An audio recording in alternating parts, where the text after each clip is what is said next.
स्वागत है आप सभी का हमारे चैनल पर। आप सभी को कृष्ण जन्माष्टमी की बहुत बहुत शुभकामनाएं, बहुत बहुत मंगल कामनाएं सभी दर्शकों को।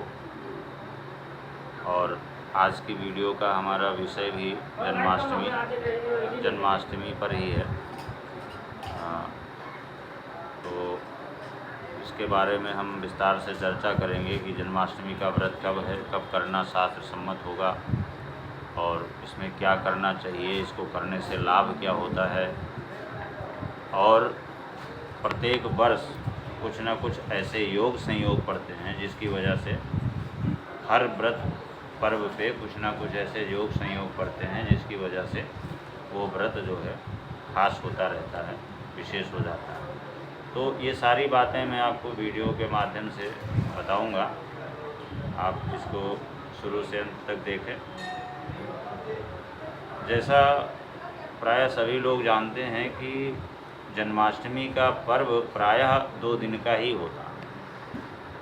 तो एक दिन जो अस्मार्थ संप्रदाय के लोग हैं तो पहले दिन वो व्रत करते हैं, और दूसरे दिन जो वैष्णव संप्रदाय से जुड़े हुए लोग हैं वो दूसरे दिन वो उदय व्यापिनी तिथि को ग्रहण करते हैं। और वैसे भी भगवान श्री कृष्ण का जन्म जो है वो परंपरानुसार भी एक दिन जो है मथुरा में, वृंदावन में, और फिर एक दिन जो है गोकुल में, द्वारिका में।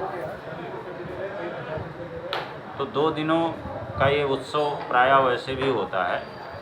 इस बार भी कुछ इस तरह की स्थिति हो रही है जैसे कि 6 तारीख को किया जाए या 7 तारीख को व्रत किया जाए। तो इस बार संशय में पड़ने की कोई आवश्यकता नहीं है, क्योंकि पुराण के अनुसार जो पौराणिक मान्यताएं हैं उसके अनुसार इस बार 6 सितंबर 2023 को जन्माष्टमी का व्रत और उसी रात्रि में उत्सव वगैरह करना शास्त्र सम्मत होगा। भविष्य पुराण के अनुसार जो भगवान श्री कृष्ण का जो जन्म हुआ तो अष्टमी तिथि में, अर्धरात्रि व्यापिनी अष्टमी में और रोहिणी नक्षत्र के चंद्रमा हुआ। तो इसलिए अगर इस चीज़ को देखा जाए तो उत्सव में हम रात्रि व्यापिनी अष्टमी को ग्रहण करते हैं या रात्रि व्यापिनी रोहिणी नक्षत्र।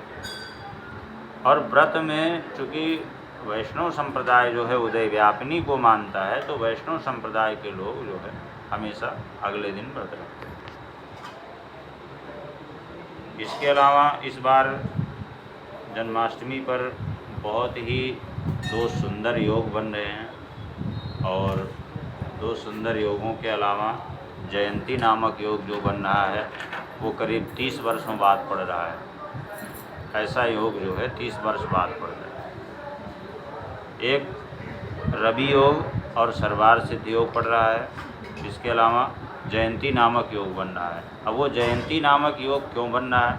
क्योंकि जो शर्तें हैं, जो मान्यताएं हैं कि अर्धरात्रि का समय, अष्टमी तिथि, बुधवार का दिन और रोहिणी नक्षत्र का चंद्रमा, तो इस बार इसलिए जयंती योग बन रहा है कि ये तीनों चीज़ें 6 तारीख की रात्रि यानी 7 तारीख की रात्रि और 6 तारीख की मध्यरात्रि यानी 12 बजे के बाद में, तो इसलिए 6 तारीख को ही भगवान कृष्ण का जन्मोत्सव वगैरह मनाना शुभ रहेगा। 6 तारीख को अष्टमी तिथि अपराह्न करीब 3:30 बजे, 3:35 से प्रारंभ हो जाएगी, जो अगले दिन 7 अगस्त को करीब 4:15 बजे तक, संध्या 4:15 बजे तक रहेगी। तो इसलिए इस बार बड़ा ही सुंदर योग भी है, 2 रवि योग और सर्वार सिद्ध योग। इसके अलावा जयंती नामक योग बन रहा है, जो कि प्रायः दुर्लभ होता है कि सारी चीज़ें, सारी शर्तें नहीं पूरी हो पाती। तो अब रही बात ये कि किस दिन किया जाए व्रत, तो बिल्कुल ही निर्विवाद रूप से सभी के लिए प्रायः वैष्णव संप्रदाय को छोड़ करके, वैष्णव को छोड़ करके 6 तारीख को ही इसका व्रत भी किया जाएगा। और 7 तारीख को वैसे नियमानुसार इसका पारण जो है सुबह 6:10 के बाद में होना है, वो समय है, परंतु ये परंपरानुसार होता है। लोग अपने अनुसार रात्रि में जब भगवान कृष्ण का जन्म हो जाता है उस समय व्रत का पारण कर देते हैं। तो वो निर्भर करता है आपकी अपनी क्षमता पर, आपकी अपनी विवेक पर, अपनी भक्ति पर निर्भर करता है। लेकिन नियमतः 7 तारीख की सुबह 6:10 के बाद में पारण का समय निकलता है। अब जन्माष्टमी में जो ग्रह, नक्षत्र, तिथि और वार का जो संयोग इस बार हुआ है, बड़ा ही दुर्लभ संयोग है, 30 वर्षों बाद पड़ रहा है। और ऐसे में पूजा करने से सैकड़ों गुना जो फल है वो अधिक हो जाता है। रोहिणी नक्षत्र का प्रारंभ 6 तारीख को लगभग 9:20 पे प्रातः 9:20 से हो जाएगा और 7 सितंबर को लगभग प्रातः 10:25 तक रोहिणी नक्षत्र विद्यमान रहेगा।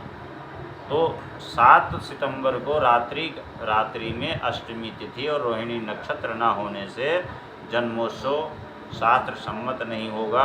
लेकिन चूँकि उदय व्यापिनी का सिद्धांत ग्रहण करते हैं वैष्णव संप्रदाय के लिए, इसलिए उस दिन सभी लोगों का, वैष्णव संप्रदाय से संबंधित सभी लोगों का व्रत होगा। और इस बार जो भगवान कृष्ण के मध्य रात्रि में पूजन का जो विशेष समय है 12:02 से लेकर के और 12:45 बजे के मध्य करीब 45 मिनट का मुहूर्त है जो विशेष शुभ है। उसी दौरान भगवान के जन्मोत्सव करना चाहिए, उनको भोग लगाना चाहिए और उनकी आरती वगैरह, उनके स्तोत्रों से उनकी स्तुति करनी चाहिए। भगवान श्री कृष्ण का जो जन्मोत्सव है जन्माष्टमी के रूप में मनाया जाता है और जन्माष्टमी का व्रत करने से व्यक्ति को संतान की कामनाओं की पूर्ति होती है। अगर किसी को संतान की कामना है तो जन्माष्टमी के समय विशेष रूप से भगवान श्री कृष्ण का पूजन करे और हरिवंश पुराण, गोपाल सहस्र नाम या संतान गोपाल मंत्र का जप करे तो संतान की कामना की पूर्ति अवश्य होती है। और इसके अलावा अगर कोई व्यक्ति बंधन में पड़ा है, एक बहुत खास बात है जो सभी लोगों के लिए है कि अगर कोई व्यक्ति बंधन में पड़ा हुआ है, न्यायालय द्वारा दंडित किया हुआ है, कारागार में पड़ा हुआ है, तो विशेष रूप से वो भगवान श्री कृष्ण की आराधना करे तो इसमें भी उसको सफलता मिल सकती है। ये बहुत ही उपयोगी है। और दूसरा, हमारे यहाँ 4 रात्रियों का वर्णन किया गया है दुर्गा सप्तशती में। कालरात्रि, महारात्रि, मोहरात्रि, दारुणा, 4 रात्रियों का वर्णन किया गया है, जिसमें श्री कृष्ण जन्माष्टमी को मोहरात्रि कहा गया है। सभी जीव, चराचर जगत, जब भगवान श्री कृष्ण का जन्म होता है, अवतरण होता है, तो सभी लोग मोहित हो जाते हैं, संसार ही माया के वशीभूत हो जाता है। तो इसलिए इसको मोहरात्रि कहा गया है। बहुत ही विशेष रात्रि है, वर्ष भर में एक बार ही आती है। तो इस दिन व्रत करने से श्रद्धापूर्वक भगवान श्री कृष्ण को पीले वस्त्र, पीले पुष्प इत्यादि चढ़ा करके उनकी आराधना करें और माखन, मिश्री, जो भी विशेष प्रकार के व्यंजन हों उनको प्रिय हों उसका भोग लगाए और पंचामृत से स्नान कराए, षोडशोपचार उनका पूजन करें तो संतान की कामना वाले को संतान की पूर्ति होती है। और अगर कोई व्यक्ति बंधन में पड़ा है तो बंधन मुक्त हो जाता है। इस बार बिल्कुल ही निसंशय, निर्विवाद रूप से सभी लोगों के लिए व्रत और जन्मोत्सव 6 तारीख को होगा, 6 सितंबर को, और वैष्णवों का व्रत जो होगा उदय व्यापिनी के अनुसार 7 तारीख को होगा। और इसके अलावा इस व्रत के बारे में जैसा पुराणों की मान्यताएं हैं तो मैंने बताया कि बहुत सुंदर इस बार संयोग बन रहा है। 5250वां जन्मदिवस भगवान श्री कृष्ण का इस बार होगा, जो पुराण के अनुसार, जो पुराणों का मानना है। और इस व्रत से संबंधित या कोई भी, जैसे मान लिया कोई कामना विशेष के उद्देश्य से, मान लिया कोई संतान की कामना से भगवान श्री कृष्ण का विशेष पूजन करना चाहता है तो उसका विधि क्या है, कैसे करना चाहिए, इस बारे में अगर किसी को भी आवश्यक हो तो विशेष जानकारी हमारे द्वारा दिए हुए नंबर पर प्राप्त कर सकता है। बहुत बहुत धन्यवाद।